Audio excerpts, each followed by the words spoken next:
I was 38 years old when my wife Laura died from cancer.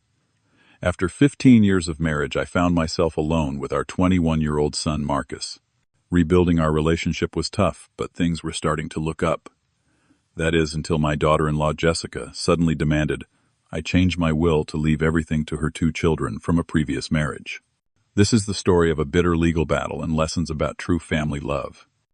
Before I start my story, let me know where you are watching from and hit that like button if you have ever had to deal with unreasonable demands from relatives. I built my software engineering career from scratch, eventually founding a small but successful tech company worth several $1 million. Along with a beautiful lakeside home, I had created a comfortable life for my family. But when Laura passed away 2 years ago, everything changed. Not only was I grieving my wife, but I was also struggling to connect with Marcus, my only son. Our relationship had grown distant over the years. I was guilty of being too focused on building my business, and Marcus was dealing with his own grief over losing his mother. The pain of her absence created a wall between us that seemed impossible to break through at times.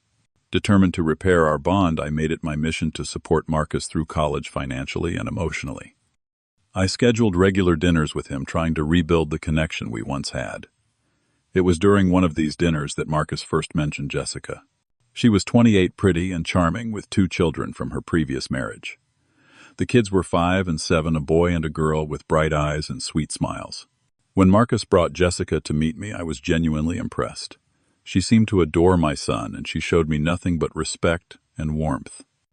Their relationship progressed quickly. After only 8 months of dating, Marcus announced they were engaged. I was concerned about the speed of things, but seeing the happiness on my son's face made me push those worries aside. What father would stand in the way of his son's happiness? I threw them an extravagant engagement party at my lakeside home. All our friends and family attended, and I presented the couple with a generous check to help them start their new life together.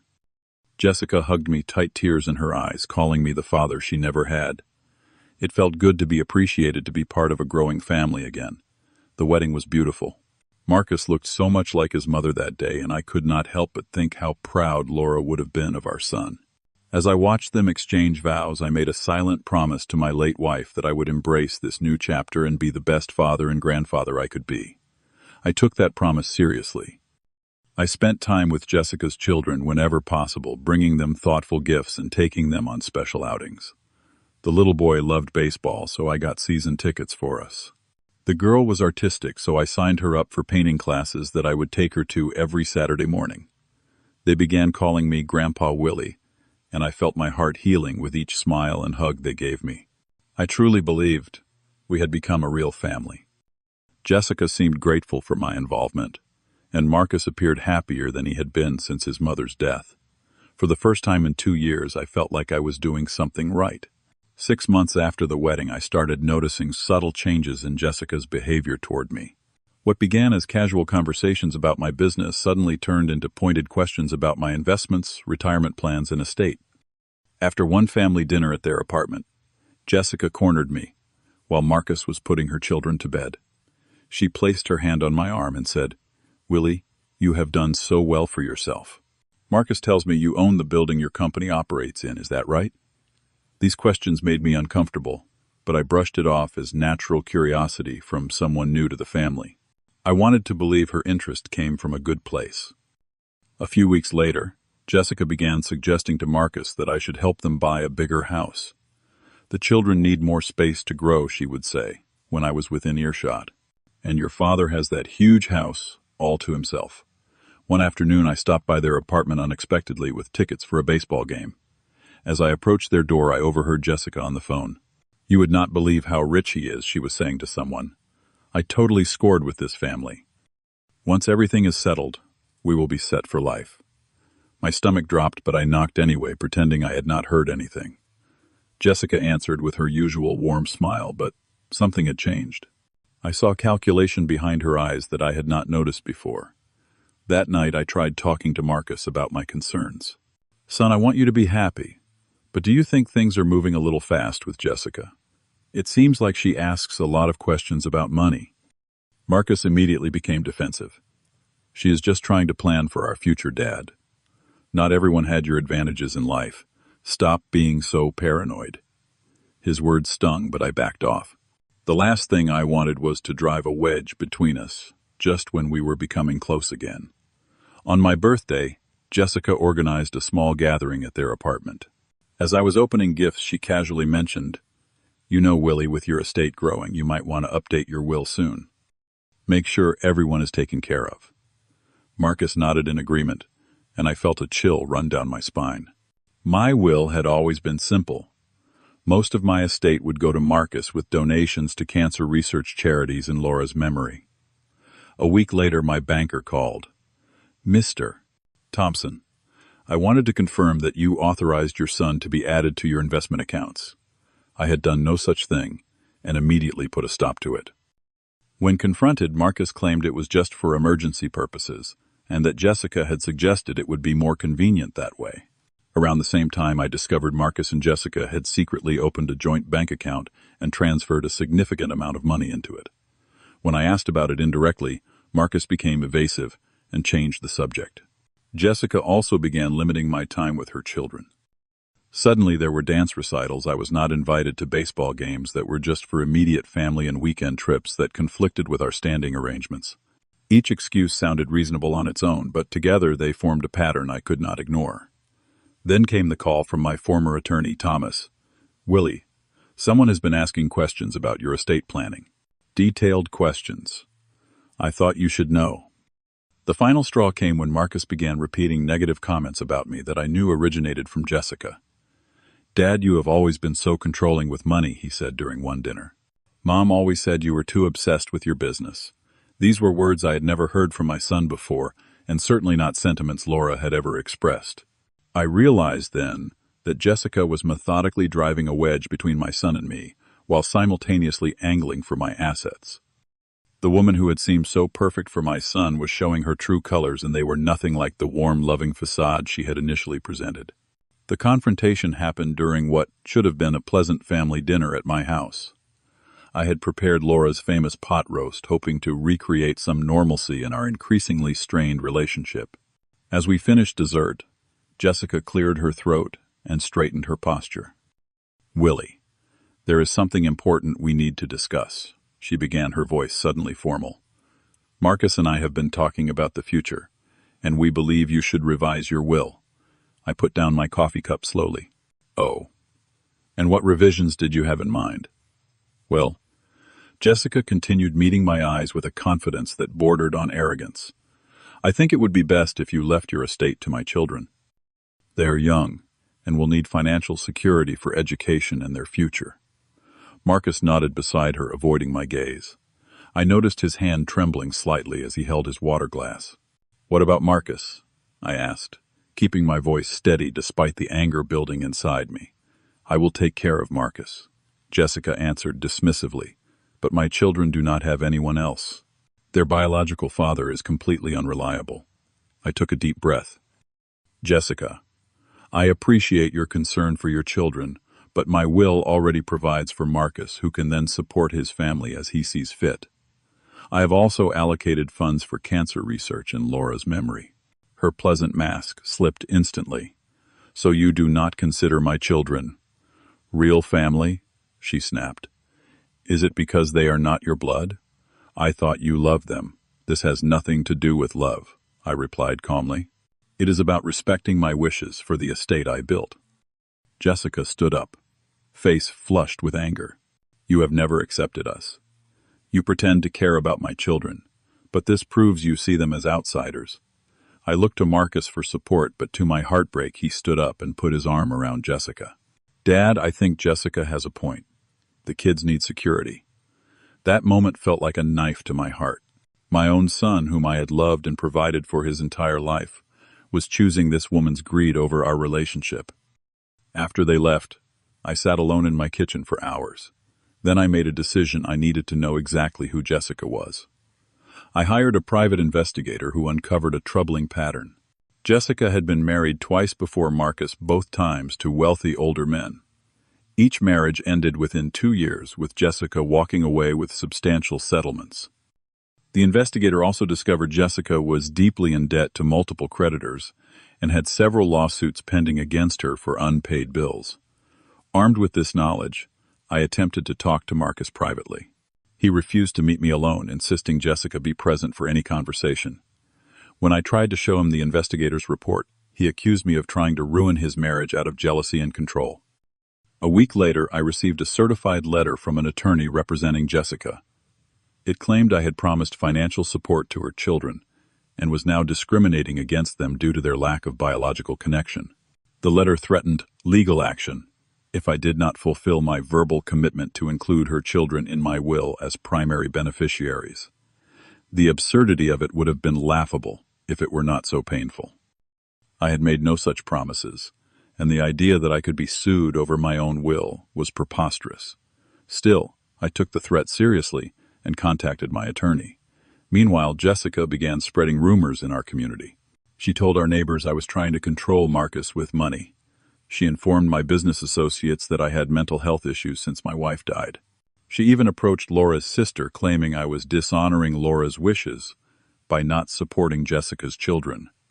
In my distress, I managed to locate the biological father of Jessica's children. His name was Brian, and contrary to Jessica's claims that he was unreliable, he turned out to be a decent man who had been systematically pushed out of his children's lives. Jessica had obtained a restraining order against him based on false accusations, then moved across the country to make visitation impossible. When I contacted him, he revealed Jessica was also demanding money from him, threatening to permanently cut off his access to the children if he did not comply. The picture becoming clearer with each new revelation, Jessica was a con artist who used children and relationships to extract money from vulnerable people, and my son had fallen completely under her spell. The official court summons arrived on a Tuesday morning. Jessica was suing me for breach of verbal contract and intentional infliction of emotional distress on her children. She claimed I had promised to treat her children as my own grandchildren, including financially, and my refusal to change my will constituted discrimination and emotional abuse. The lawsuit demanded that I rewrite my will to leave 75% of my estate directly to her children, with the remaining 25% going to Marcus. The Cancer Research Foundation would receive nothing. When I called Marcus about the lawsuit, he sounded robotic, as if reading from a script. "This is the only way to ensure fairness, Dad. Jessica says you leave us no choice." I realized then that my son was completely under her control. Whatever warm, loving young man I had raised was temporarily gone, replaced by someone who would testify against his own father in court to please his manipulative wife. I hired Stanley Garfield, one of the best estate attorneys in the state. After reviewing the case, he reassured me, "This is absurd, Willie. No one can force you to change your will. But we need to address these allegations seriously and aggressively." Stanley and his team began building our defense. They discovered Jessica had a history of filing similar lawsuits against wealthy relatives and former partners. She had sued her first husband's parents, her own uncle, and even a former employer who had left her a smaller bequest than she expected. More damning evidence came when we located her two ex-husbands. Both men had strikingly similar stories. Jessica had been charming and loving until the marriage was secured, then became increasingly focused on their assets and family wealth. Both marriages ended when the men discovered her infidelity or financial deceptions. One ex-husband had recorded phone calls in which Jessica explicitly discussed her strategy of targeting wealthy men, saying, "The trick is to get them emotionally attached to the kids. Once they love the kids, they will give you anything." The most heartbreaking evidence came from Marcus himself, though he did not intend it that way. Jessica had convinced him to secretly record conversations with me, hoping to catch me saying something that could be construed as a promise regarding my estate. In one recording, Marcus repeatedly tried to lead me into making statements about financial support for Jessica's children, while I consistently redirected the conversation to emotional rather than financial support. The day of the trial arrived, and I entered the courthouse with a heavy heart. Seeing Marcus sitting beside Jessica at the plaintiff's table, refusing to even make eye contact with me, was almost unbearable. Behind them sat Jessica's children, clearly coached to look sad and neglected. Jessica took the stand first, painting a picture of me as a controlling, manipulative father who had promised financial security to her children, only to cruelly withdraw that promise when they had already formed an emotional bond with me. She spoke of how her children cried at night, asking why Grandpa Willie did not love them anymore. When my attorney cross-examined her, he methodically dismantled her story. He presented evidence of her previous marriages and lawsuits. He showed the court her credit card statements, revealing luxury purchases while she claimed financial hardship. He played the recordings from her ex-husband, in which she explicitly discussed using children to manipulate wealthy men. The turning point came when Jessica was asked about her contact with Brian, her children's biological father. She claimed under oath that he was abusive and had no interest in the children. "Mrs. Thompson," my attorney said calmly, "are you aware that Brian Harris has been fighting for visitation rights for 3 years? That he has never missed a child support payment despite your relocations? That the restraining order you obtained was dismissed when evidence showed your claims were fabricated?" Jessica's face paled. She had not expected us to find Brian, much less document his efforts to be part of his children's lives. "That is not," she stammered.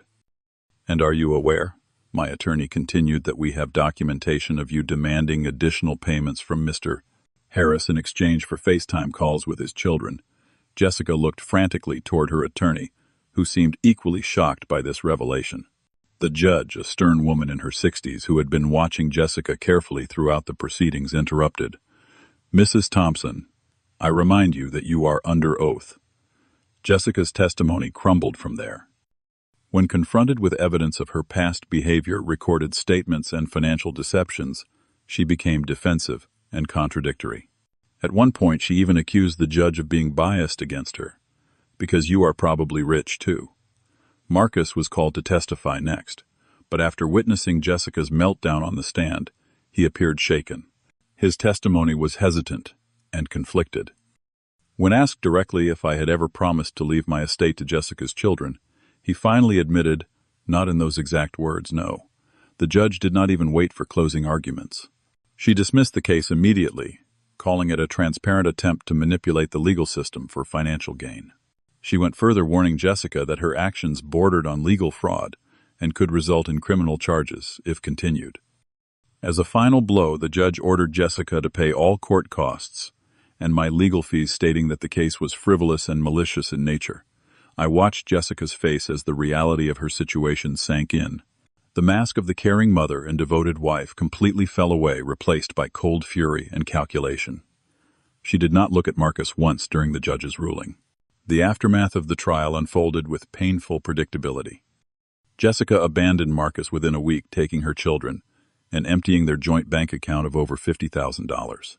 Marcus discovered she had also maxed out credit cards in his name, leaving him with massive debt on top of the emotional devastation. My son showed up at my door late one night, broken and humiliated. "Dad, I do not know what to say," he sobbed as I held him. "I chose her over you. I believed every lie.